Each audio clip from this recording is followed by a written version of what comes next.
from the Associated Press. Trump orders freeze of aid to South Africa, citing country's land expropriation law. But let's jump into the actual language of the man. We have this executive order that was issued today, and it says, by the authority vested in me as president by the Constitution and the laws of the United States of America, it is hereby ordered as follows. In shocking disregard of its citizens' rights, the Republic of South Africa recently enacted Expropriation Act 13 of 2024 to enable the government of South Africa to seize ethnic minority Afrikaners' agricultural property without compensation. This act follows countless government policies designed to dismantle equal opportunity in employment, education, and business, and hateful rhetoric and government actions fueling disproportionate violence against racially disfavored landowners.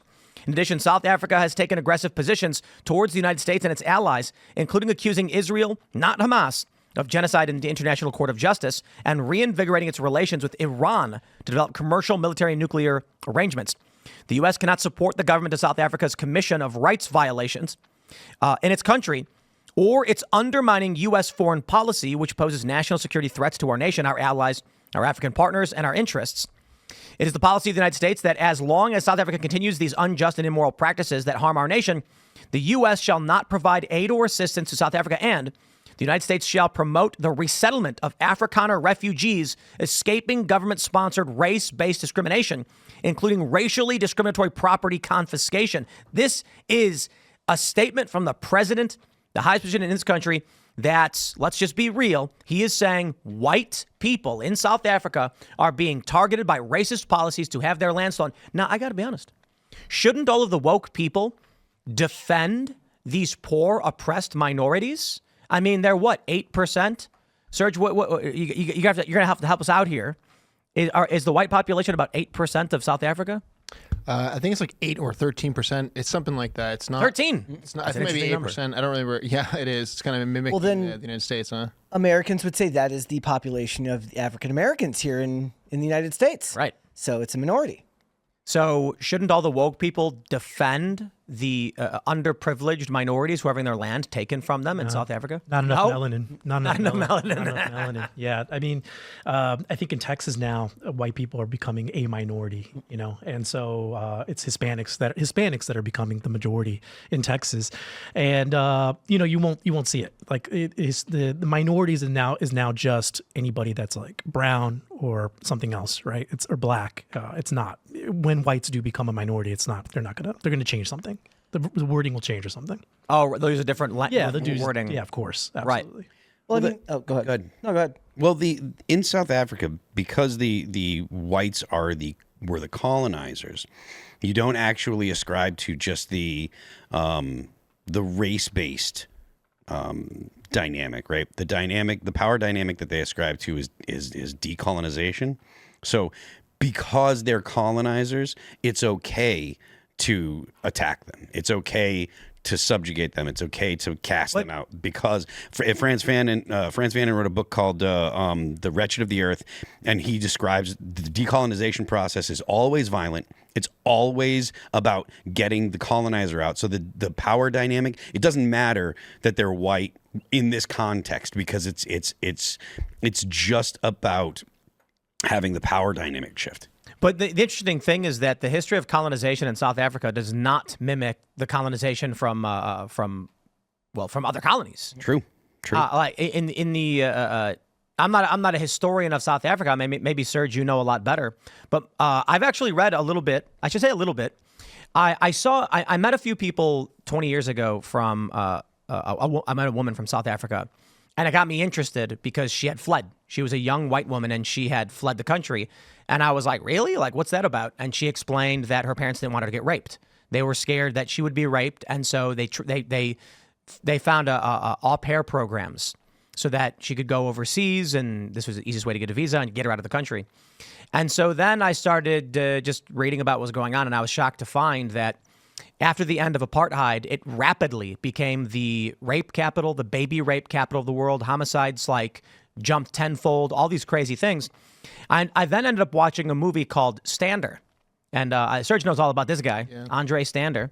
I guess he was like Dillinger of South Africa or something. Something akin to that. Like bank robber, dude. Bad guy that was kind of like an anti-hero. Yeah. kind of like Dillinger, you know what I mean? Like Dillinger, John he would Dillinger, burn yeah. mortgage papers and everyone would cheer for him. But the Stander stories are crazy. He robbed a bank and then they, as they were fleeing, they heard on the radio. Fortunately, the Stander gang did not find the safe hidden behind one of the paintings, so they slammed the brakes on, turned around, went back to the bank, knocked on the door, and when the manager said, "Sorry, we're closed, we were robbed," they pointed a gun at him and said, "Remember us?" and went back in and went to the safe. I feel like I heard that story just recently. Maybe you said that off air or It's something? a Tom Jane movie. Okay. Oh, a Thomas Jane movie. Yeah. You should see it. It's a good movie. Say, because I did rewatch Public Enemies recently, which is a But so I was reading about it, and I could be totally wrong, and I'm not a historian. I don't know. Serge, you have to correct me on this one. But my understanding was that it was not a densely populated area when Cape Town was established, and you know, the East India Trading Company was coming down. They needed to stop for supplies, and there were not very many people there. But I don't know, Serge. You tell me.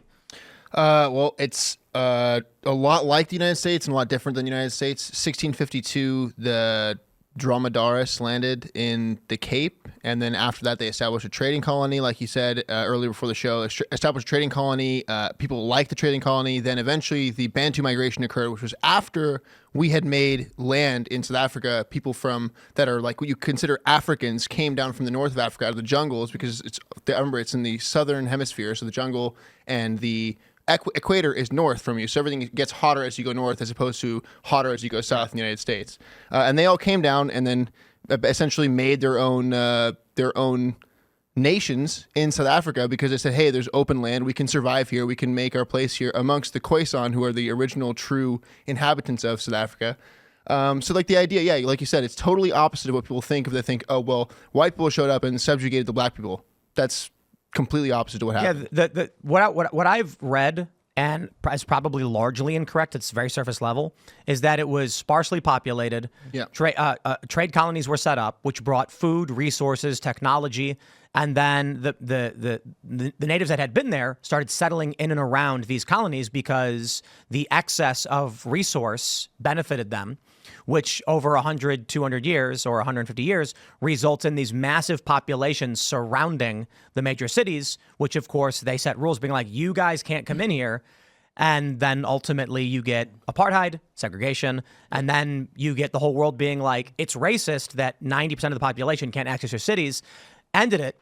I think the big problem that South Africa had is, I know there's a lot of, one of the big reasons why the media lied about what was going on was because they were like, but people will be racist if they hear that this is happening. And I'm like, I don't think race is the principal component. I think it's societies that were not culturally reformed being dropped on top of developed nations. Right. And then so you have people who don't have the same culture, the same education level. If you take the left at their word and they say poverty causes crime, it's like, what do you think's going to happen when you open the door to an entire 90% of an impoverished population and put them into a developed nation? This is what ends up happening. Yeah. Also, remember, like you pointed out, why people on the left wouldn't be shouting to the high heavens about something like this. There's a strong influence of cultural relativism, which is the reason why the feminists here will not complain about conditions going on in the Middle East. They will only complain about it here, despite the fact that there's no intellectual consistency there. So they wouldn't actually see the problem there because they're not thinking about it that deeply. Something that's also to note as well is this happened, it just speaks to what Tim is saying. It happened in Durban as well on the eastern side of South Africa, because people were coming down from the the Indian Ocean in the Indian Ocean trade that occurred in that area for like 900 years. They were coming down the coast, settling Madagascar, and eventually settling the Durban area of South Africa. So there have been Indians and Malay in the country for a long, long time. But they also came down because it was very sparsely populated. And they said, hey, we can set up a trade spot here. People have to come around here because the Suez Canal didn't exist at the time. Right. People had to come around the Cape of Good Hope to go to the Indian Ocean and access all that trade. So, of course, the Dutch settled there and had trade routes there because that's what the Dutch have been doing for forever.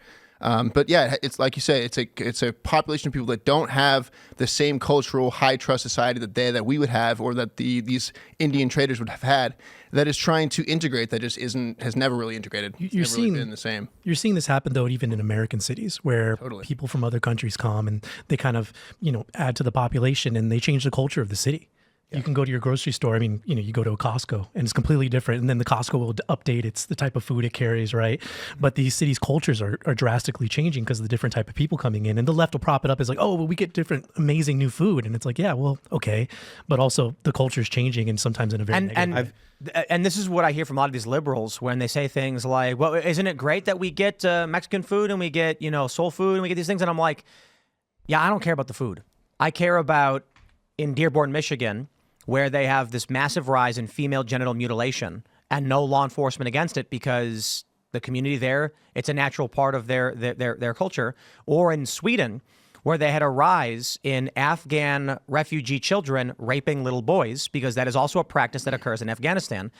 And I believe the story goes that U.S.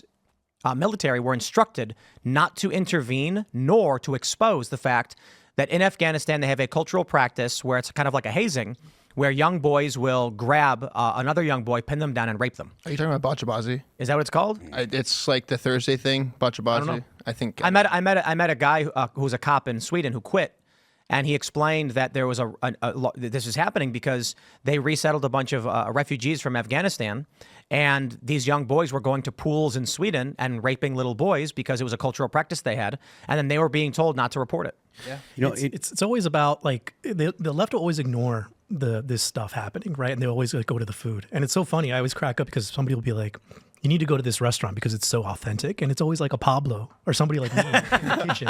It doesn't matter what type of cuisine it is. It's true. Like there's a Mexican dude behind the counter. Like you go to a pizza restaurant, there's a Mexican guy working there. Like it's authentic, but it's like the truth is that as a racial group, they're the best chefs, the best cooks. Roofers. Thanks for checking out this clip from Timcast IRL. Make sure to watch the show live Monday through Friday at 8 p.m. Subscribe to this channel, and we will see you all there.